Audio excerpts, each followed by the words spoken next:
My name is Renata Voss. I'm 41 years old.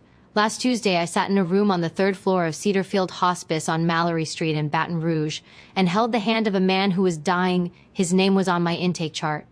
I had filled out his paperwork. I had adjusted his morphine drip. I had read his next of kin forms, which listed no one. And then I looked at his face. Just let that sit. I had been a hospice nurse for 11 years. I had sat with over 200 people in their final days. I had learned to be a steady presence in rooms where most people could not stay. I thought I knew every kind of grief. I did not know this kind. Before I tell you what I found in that room, there is something you need to understand about the 35 years that came before it. Before I get into what happened in that room, please take a moment to like and subscribe, but only if this story actually means something to you. Drop 2 words in the comments where you're listening from tonight, and whether you still believe the first version of a story you were told as a child. Let me take you back to winter, 1992. Opelousas Parish, Louisiana, population 22,860. The kind of place where everyone knows your grandmother's maiden name and uses it against you when they need leverage. I was 6 years old. We lived in a rented double on Fenwick Road. Pale yellow siding, a screen door that didn't close all the way, a smell of boiled rice and cigarette smoke that I can still locate somewhere in the back of my throat if I'm not careful. My mother, Delia Voss, was 32.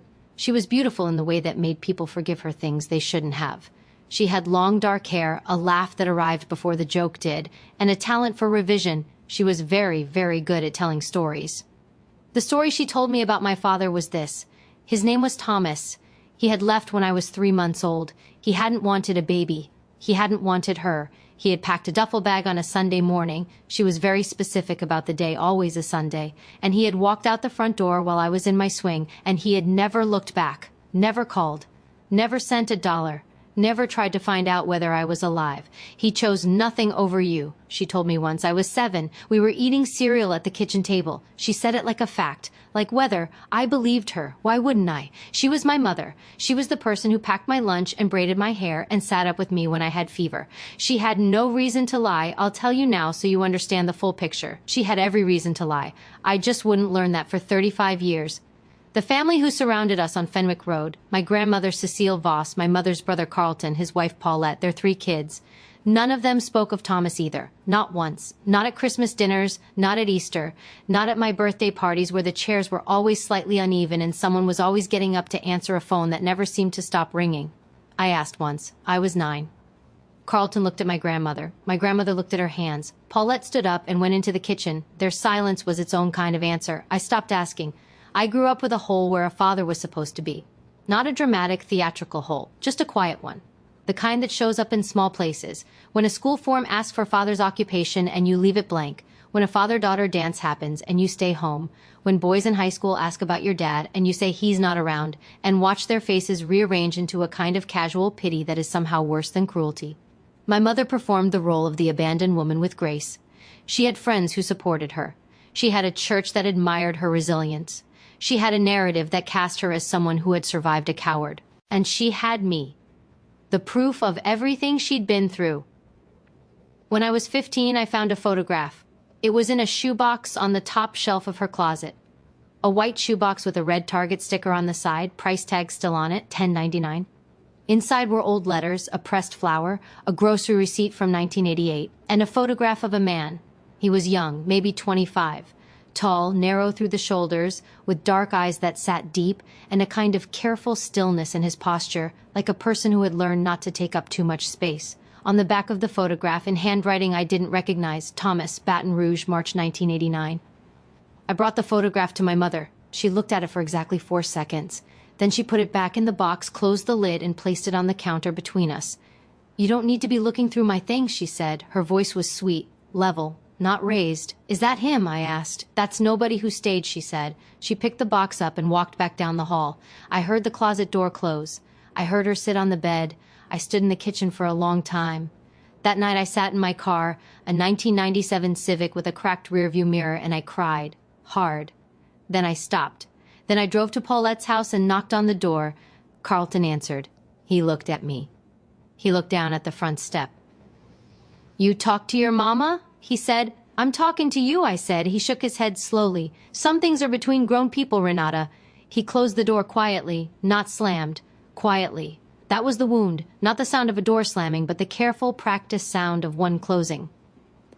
I left Opelousas Parish 2 weeks after my high school graduation in June of 1999. I had $400, a single suitcase with a broken wheel I'd taped up with duct tape, and a full-ride scholarship to nursing school at Southern University in Baton Rouge that I had applied for in secret, without telling my mother, until I'd already been accepted. She did not come to the scholarship ceremony. She said she was sick. She sounded fine on the phone. I'll tell you what I had when I arrived in Baton Rouge. The $400, the suitcase, a referral to a shared housing program for first-generation students that put me in a room with 3 other women on Fairfield Avenue, in a house that smelled of mildew and very strong coffee and always seemed to be exactly 11 degrees too warm. I had no credit history.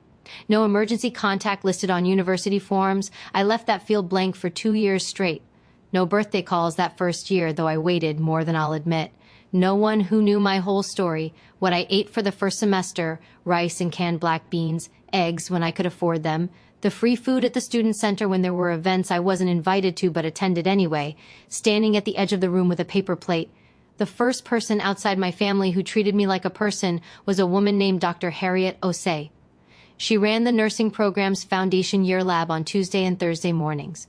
She was 61 years old, small and precise, with reading glasses she kept on a beaded chain and a way of watching students that felt less like evaluation and more like witnessing.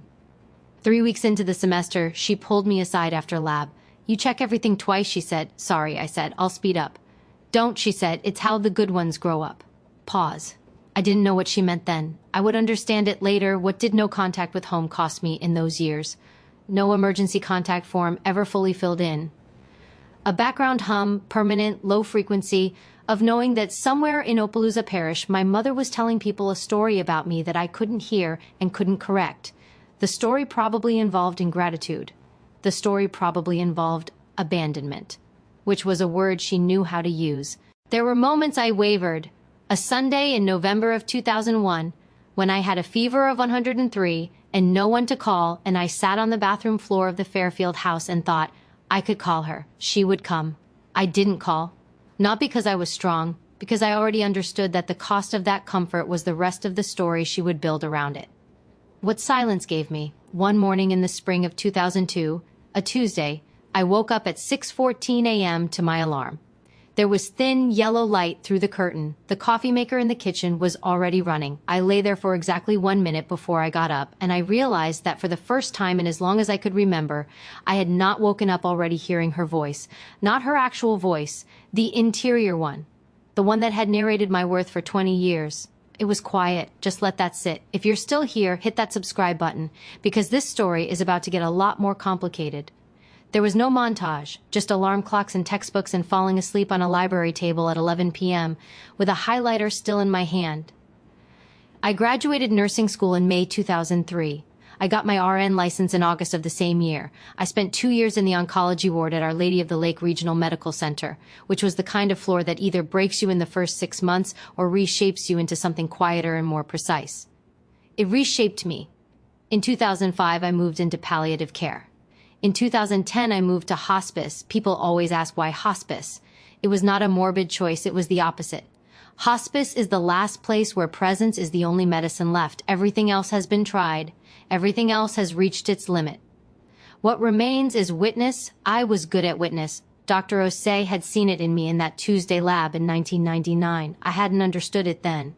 By 2010, I understood it completely. I check everything twice. I notice what others miss. I do not flinch when a room gets heavy. I learned these things at a kitchen table in Opelousas Parish, being raised by a woman who revised history in real time. Survival in that house required constant observation. It required reading the temperature of a room from the way someone set down a glass. It required knowing when a silence meant danger and when it meant you had a few minutes before the next thing came. In hospice, those skills were not damaged. They were tools. My supervisor at Cedarfield, a man named Marcus Webb, said to me once during a quarterly review, "You're the one who knows when a patient has made peace before they've said it. How do you do that?" "I grew up watching people," I said. He wrote something on his clipboard. He didn't ask further. The woman who became my closest colleague, and eventually the person I would call at 2 a.m., was Yolanda Ferris. She joined Cedarfield in 2014. She was from Slidell, Louisiana. She had her own version of exile, which she described to me not on the day we became friends, but on a Tuesday 3 months into her tenure, when we were both sitting in the break room after a double shift, not talking, eating the vending machine crackers that were always slightly stale, the fluorescent light humming overhead. We sat in silence for about 6 minutes. Then she said, "My mother told my whole town I had a breakdown. What actually happened is I refused to come home for my brother's wedding because his fiancée had been her informant for 2 years." I looked at her. "My mother told people I abandoned my family," I said. "What actually happened is I went to college." Yolanda looked at her crackers. "They really do all use the same word," she said. "They really do," I said. We did not hug. We did not cry. We went back to the floor and finished our shift. That was the moment we became friends. Now, the object. I need to tell you about the white shoebox. I had taken it with me when I left Opelousas in 1999. I'm not proud of that. My mother had hidden it again, on the same shelf, and I had taken it while she was at her Thursday prayer group, 2 weeks before graduation. I had packed it at the bottom of my taped-up suitcase. I had moved it from Fairfield Avenue to 3 apartments in Baton Rouge over the course of 11 years. I had never opened it again after that afternoon in the kitchen when I was 15. It sat on the top shelf of whatever closet I had, every apartment, every year. The red Target sticker had started to peel. The lid had warped slightly from a water leak in my second apartment. I knew what was inside. The photograph, the letters I had never read, the pressed flower, the grocery receipt. For 11 years I left it closed. Until January 2011, I was in my apartment on Sycamore Street, alone on a Saturday afternoon, rain against the window, a cup of tea going cold on the coffee table. I got up, walked to the closet, and I took the box down. I sat on the floor, I opened it. The letters were tied with a rubber band that had gone brittle. It snapped when I touched it. There were 9 of them, all addressed to my mother, all in the same handwriting that was on the back of the photograph, all postmarked between 1991 and 1994. I read them all. It took me 40 minutes. Pause. The letters were not the letters of a man who had walked out on a Sunday morning and never looked back. They were the letters of a man who had been told to stay away, who had been told that contact was not welcome, who had written anyway, carefully in the specific and measured language of someone who knew their words might be weaponized but wrote them anyway, because not writing felt worse. He had asked about me by name. He had sent $200 in the 4th letter. He had asked in the 7th letter, written in March of 1993 when I was 7 years old, whether it might be possible to see me. Just once. Just so I would know he existed. The 8th letter was dated June 1994. It said, "I understand. I won't write again unless you ask me to." The 9th letter was dated September 1994. It said only, "I hope she's well. I hope she's happy. Tell her, if you ever do, that she was never the reason." I sat on the floor of my apartment on Sycamore Street for a long time after that. I did not call my mother. I did not drive to Opelousas Parish. I did not make any sudden move. I put the letters back in the box. I put the box back on the shelf. But the story I had been living inside, the story of a man who had chosen nothing over me, collapsed that afternoon into something I did not yet have a shape for. In the spring of 2017, a woman named Sandra Pruitt, a former neighbor of my mother's from Fenwick Road who had moved to Shreveport and reconnected with my mother through Facebook, sent my mother a link. A local Baton Rouge health interest blog had done a short piece on Cedarfield Hospice's 10-year anniversary. The piece mentioned several staff members by name. It mentioned that one of the charge nurses, Renata Voss, had been with the facility since its founding year and was known for, and I'm paraphrasing the way my mother later related to Carlton, exceptional patient care. There was a small photograph of the staff. My mother saw my face. I'll tell you now so you understand the full picture. She hadn't known where I'd been working for the better part of a decade. We had spoken 6 times in 11 years. The conversations had been brief, carefully managed, and had involved no information I didn't choose to give. The first text came the day after Sandra's message, on a Thursday morning in April 2017. I was eating breakfast. I looked at my phone. Renata, it's Mom. I saw the article. "I'm so proud of you, baby." I put my phone face down and finished my breakfast. Over the following 3 weeks, I received messages from 5 different numbers or accounts. My mother, twice. Carlton, once. Carlton's daughter, my cousin Brianna, who I had always liked and who I could tell had been asked to reach out. My Aunt Paulette, who I hadn't heard from in 9 years. And an unknown number I eventually traced through Yolanda's phone detective skills to a friend of my mother's named Vivienne Doucet. Their messages were different in tone, some soft, some formal, one awkwardly cheerful, but they asked the same thing, not, "I'm sorry," not, "We were wrong." The thing they were asking was whether I would come to my grandmother Cecile's 80th birthday gathering at Carlton's house in October.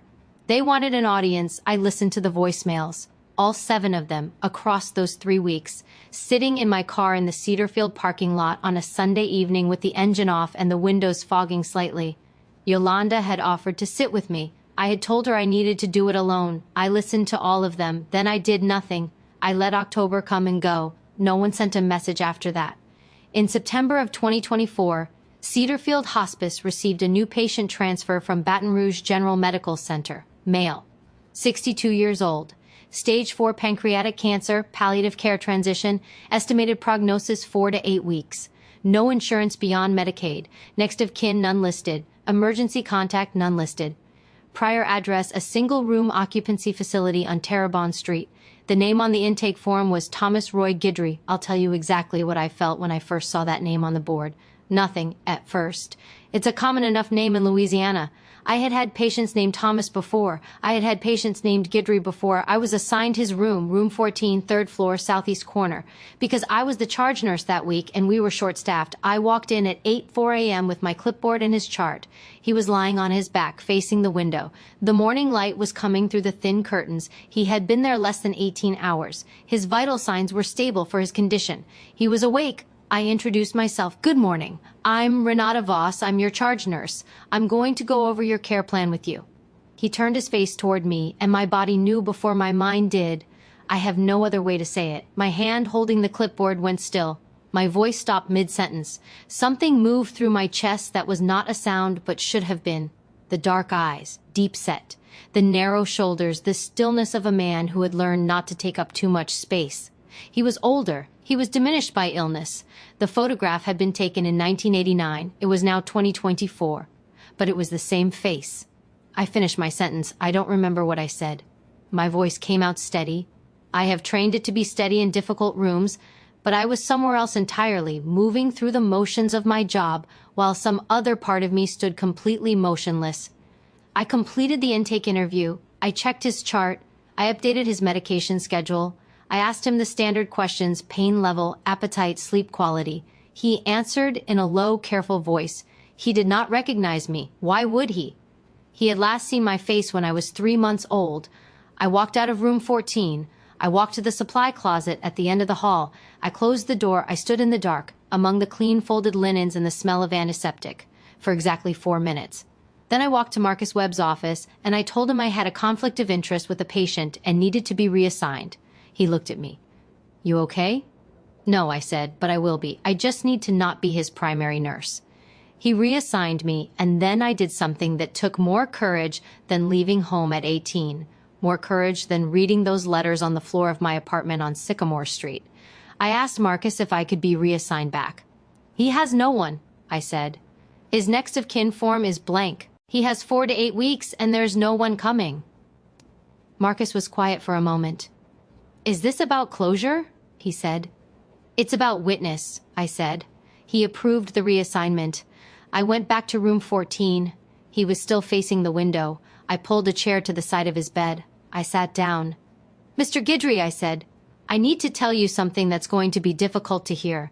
And I need to tell you because you deserve to know, and because I don't think there's much time to not say true things." He turned his head. "My name is Renata Voss," I said.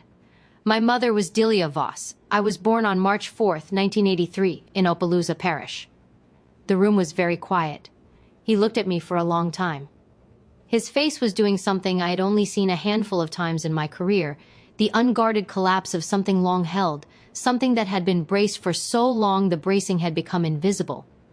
His eyes filled. He did not apologize, not at first. What he said was, "You became a nurse." "I did," I said. "You look like your mother," he said. "I know," I said. "You have my hands," he said. I looked down at my hands. I had never noticed it before, the long, narrow fingers, the stillness in them. "Yes," I said. "We did not have a single explosive conversation that resolved everything. That's not how truth works in a hospice room.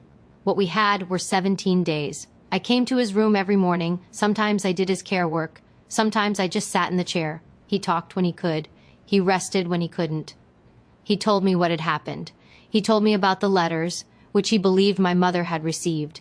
He told me about the one time he had driven to Fenwick Road.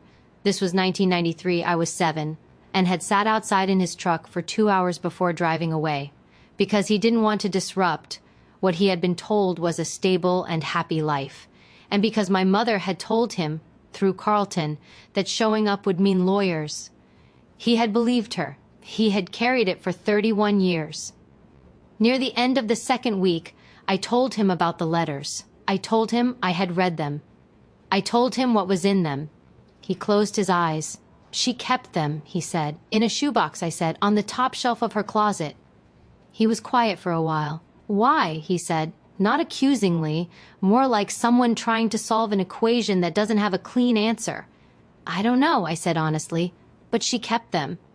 What I didn't say aloud, though I thought it, sometimes people keep the evidence of what they've done. Sometimes they can't throw it away because throwing it away would mean fully committing to the revision. As long as the letters existed, some part of her kept the original draft. On the 16th day, I brought the shoebox to his room. I set it on the bed beside him. He put his hand on it but didn't open it. Take whatever you want, I said. I just want to know, he said, that you know. That I looked for you. That I tried. I know, I said. Okay, he said. He died on October 7th, 2024, at 6:22 in the morning. I was in the room. His hand was in mine. That night, I sent one email to my mother. It was not long. It named what had happened in specific terms. It named the letters. It named what the letters contained. It said that I would not be calling and that I did not require a response.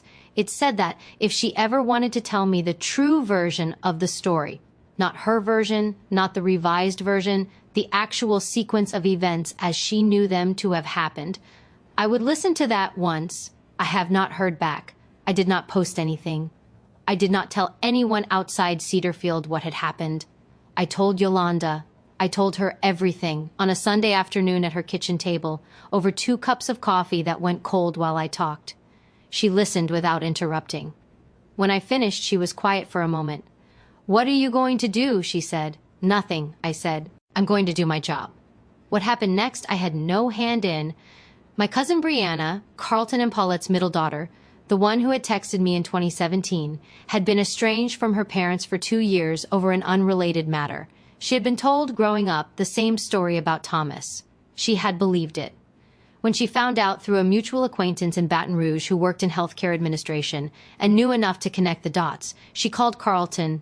I don't know exactly what was said in that conversation. I know that it was not quiet. I know that Carlton, for the first time in 30 years, did not walk away without comment. I know because Brianna told me 3 weeks later that Carlton had known. He had known since 1994 that Thomas had been writing letters. He had been the one on 2 occasions to relay messages from my mother to Thomas, including the message about lawyers. He had known, and for 30 years, he had sat at the same Christmas table as me and passed the sweet potato casserole and said nothing. Brianna's call with Carlton was the first crack.